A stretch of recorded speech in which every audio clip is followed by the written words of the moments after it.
Levi with Reddit.com. Can you describe the relationship that you're continuously developing with Andre James as your new center? Yes, Andre, someone who's been around for a few years now. So a lot of practice reps with him when Rodney wouldn't practice on a Wednesday or things like that. And, yes, he's a new starting center, but I feel like I've got a couple thousand reps with him, if that makes sense. Through the practice years. He started the Detroit game for us a while back and did a great job, showed flashes of someone with great understanding and things like that, and toughness and all the kind of traits you need at that spot. Obviously, we had Rodney, who everyone would say he's one of, if not the best center in the whole league, and it's hard for a guy like Andre to play in front of that guy. So now that Rodney is gone, Andre can step in and fill that spot, and I feel super confident that he's going to do a great job. I'm not going to compare him to anybody, but we haven't put pads on yet. We haven't played any games yet, so I don't want to put any expectations out there for him. But I'm excited for him because he's super smart, and I believe he's a good football player. So our relationship's super close. Inviting him to the house, inviting me to come eat some steaks. The steaks they cook over at the O-line place are a little different than the one that I eat, but it's been a great relationship so far.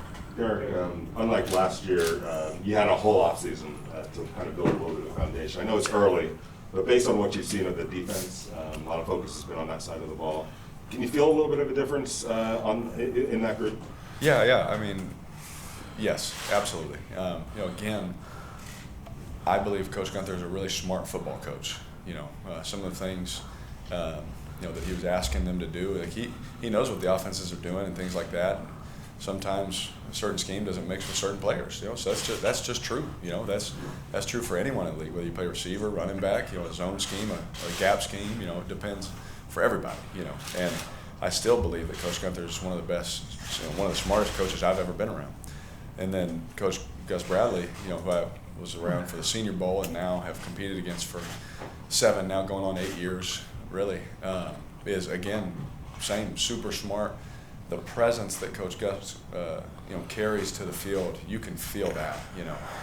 There's one voice when he talks. All 11 eyes on that defense are looking at him. And that's impressive. When you go into their defensive meeting room, who has the attention, right? And I think it's good. I think it makes our guys excited. They're tired of talking about all this stuff. Just like I've gotten older and wiser just to get away from it. You just get away from that stuff. But some of these guys are young, and it's the first time they're going through that in their life, and they're sick of it. And you can definitely feel that urgency and that demand that he's bringing and they're taking. It's one thing for a coach to bring it. It's another thing for him to bring it and the players to accept it and say, yeah, we're going to ride with that guy, and they've done that. So I'm excited. I'm excited for him. We got a tough challenge in this division. Gus knows that. But we're very, very optimistic, very excited. You can definitely feel a difference, and the more you guys are around Coach Bradley, you'll hear him. And it's literally every play. He's on someone about something, whether it's their step or how they fit on a tackle. It's just the detail is unbelievable. It's like Gruden. The amount of detail that we go into, the same thing that he's doing. It's impressive. Eric, to feed off of Levi's question, your relationship with Andre. Last year, before things started opening up, you had to find a part to build a rapport with, build some relationships. Yep. This year, it's been a lot easier. Is it important for you to, before OTAs, to sort of rebuild chemistry, and then that personal rapport, and how have you done that with this year's receiving corps? Yeah, you're saying with the receiving corps? Yeah. One thing, it's been nice because we've had some carryover in the last couple of years, to where, not only is it a new guy and running new routes, when you're adding people like Smoke, right? Not only is he coming in and he's a new guy, I got to learn how he cuts on certain routes. They all cut differently, and they all want to run a route certainly different. But you're teaching them a system too. Well, we don't have a lot of guys like that. It's really him, Willie, some of the young guys, but Hunter's played, Zay's played. Brian has played in this offense. Henry's played in this offense. And it helps the relationship part. Going forward, you've played games with these guys. So when I'm like, hey, remember such and such play in Denver? Hey, third third down of the game, I need you to run it like this, more like this, and they have recall of that. Whereas with a whole bunch of new guys, it makes it harder because you don't have that. You're just kind of talking through it, watching it on a TV screen, and then, all right, now I need you to go do it physically. So having only a few of those guys, it helps because you're not having to, kind of teach a guy, hey, can you do it like this, or I know you did it like that, but I just feel comfortable if you do it like this, and kind of mixing those worlds.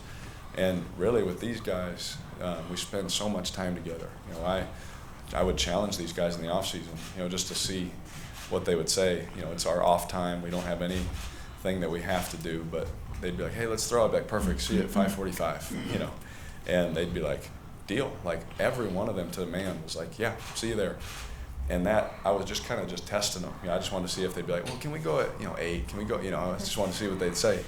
And they were like, deal. So I was like, dang, I gotta wake up, But it was impressive because when you do something like that, you grow certain bonds, with guys. And I think our relationships are super strong. So I'm excited about it.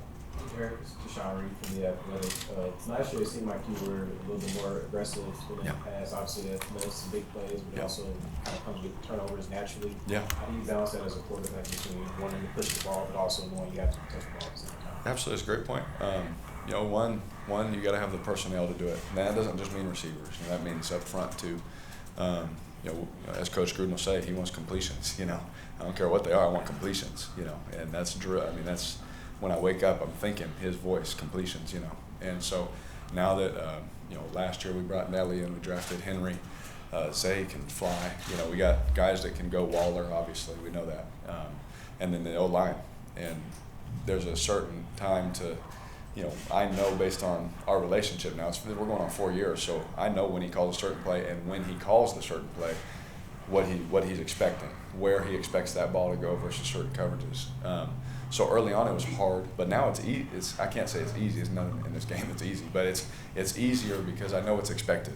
I know what he wants, and I've told you guys 100 times, I'm just trying to do exactly what he wants, every single time. And I don't do it perfect every time, but that fine line of, if he expects the ball to go there, then now he expects the receiver to make that play or win, and like he'll say, if he can't win, we'll find another guy that can. If you can't throw it there, we'll find another guy that can throw it there. That's just how coach coaches, and so the demand is there, and the knowing of the offense and what he wants. Offenses I've been in the past are like this. With Coach Gruden, it hasn't stopped yet. In 4 years, we're still adding, and we're still going, we're still pushing that envelope. So having an understanding of what he wants and what's expected helps that, I think. And two, another thing I learned watching, because I was, we had the guys that we were letting them go, and we were calling those things to send it deep. One thing I did is holding the ball too long and fumbling, right? And watching and studying why was it on those plays, or why was I drifting in my drop, was it this or that? So it was good to have that film, because now I think we'll be better at hopefully limiting turnovers on those plays. Here, Ed Green, the Review Journal. We asked John this yesterday, kind of as the leader in the locker room, is there an inherent need to discuss with guys who are not vaccinated why you think it's important when you think, or is it an individual decision where you kind of back off and say everyone needs to decide? Yeah, it's so hard, like everything, no matter what I say, someone on one side will be mad and someone on the other, there's a lot of that's been going on the last 4 or 5 years, and it's like, man, I don't even want to stand up here and answer those, but to answer that, I personally feel like, I've been getting shots since I was a little kid, I have my mom take me out of school early, hey, we gotta go get this shot, I remember that as a kid, my kids too, and those things. And this one, it's a little different because it's new, right? The other ones was measles, mumps, all those kind of things, hepatitis B, all that kind of stuff. This one was new, so people and families have certain opinions, and I can, if someone wants to ask me my opinion, I'm sharing my opinion, absolutely. But if they don't want my opinion, I don't think it's my right to go tell them what to do as a man, especially in America, I don't think it's my right to do that. So if they want my opinion, I will absolutely give it 100%, no problem with that. But I think it's up to them and their family, because they know what they want to do for their family. I can't make the decisions for them and like their kids and stuff. Yeah. Derek, are you noticing that this rookie class is a little bit further along than last year's rookie class, now having OTAs and minicamp under their belt? Yes, absolutely. I think if you could stand up here and give that answer yourself, and you answered it perfectly. Like, yes, the OTAs and all that, they're definitely more ahead because of the fact that they get to go on the field and do it with coaches and with the demand and with the veterans there with them and all that kind of stuff. So I absolutely think this class is, ahead. That doesn't say that they weren't doing a good job, but it's, I think across the whole NFL that as a whole, the NFL rookies this year are going to be more ahead than the rookies last year. And so that's exciting for us because we have a lot of those guys that we're going to count on to play big roles for us. Derek, guys. Go ahead, Paul. Hey, Derek, you got connections to the two Raiders that are going in the Hall of Fame. Tom Flores, Fresno, Sanger, quarterback, Charles Woodson. When you first got drafted in 14, Charles was in his second year of his second run here. What is something that sticks out in your mind about what he meant to this organization as a leader at that point in time? Oh my goodness. So I just saw congratulations to both of them. That's so cool. Like just as a fan of theirs. Growing up, I was a huge fan of C. Wood, huge fan of Mr. Flores because of where I grew up. And getting to know both of them has been an honor to me. Because I'm just a fan. Really. I think we all are at some point. You're a fan of somebody and you get to meet them. It's pretty cool. And C. Wood, I can't limit his leadership to just when I played with him. He still is a leader to me. He still texts me. He still calls me. He'll call me out and tell me, "What are you doing? Do this." And he'll still tell me when I'm doing a great job. And I think the demand he's always put on my life as a quarterback and as a leader of the organization. I think that he knew on his way out that Khalil and I were coming up as the leaders for the organization. And just what he's always asked of us and demanded of us, he still does. I saw him at that Tahoe golf tournament, and I hear his hey, that Hall of Fame voice, and I turn around and sure enough it was him. And I went over, gave him a hug, and we sat there and talked for 10 minutes. And he's like, "Tell Brian Edwards this, tell Ruggs this, hey, do this," and I can't limit his leadership again to just that confined time. He's still a leader and a big brother to me. And I'll always be thankful to him because he gets mad when I say this, but when I was 6 years old, I was pretending to be him, and the fact that he's like pouring into my life now is pretty cool. Derek, as Henry transitions into year two, getting in the ball a little bit more, I know a lot of it is on plays that are being called, what he's doing with the ball, building confidence with you and with John. Is he getting to that point, do you feel like, where you guys, he's starting to show you the things that you need to see and John Gruden needs to see to be more of a focal point? Yeah, I think so. It's hard because, without the pads and without like those live reps, it's hard. But like from where we're at right now, I would say absolutely. This isn't, the one thing that's different about this, it's not high school where like, it's like, man, I'm just gonna throw to my favorite guy. Like I don't care what the play is, we'll make it work. This, a lot of it has to do with, we have a guy in Darren Waller. It's hard to, if you're calling the plays, it's hard to not call his number every time. And I think that Henry is getting into that place where I think the feeling is like he wants it.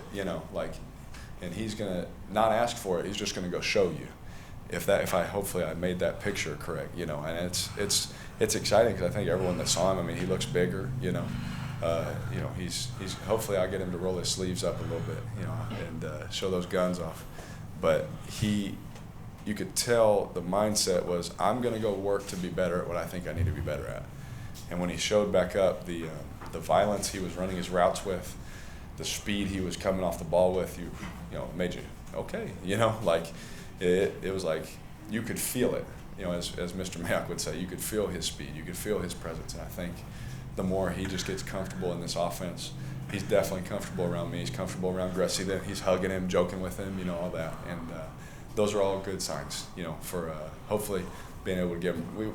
I wish everybody could catch 100 balls, I really do. But again, it's hard to take some away from Darren when he's been so productive and good for us.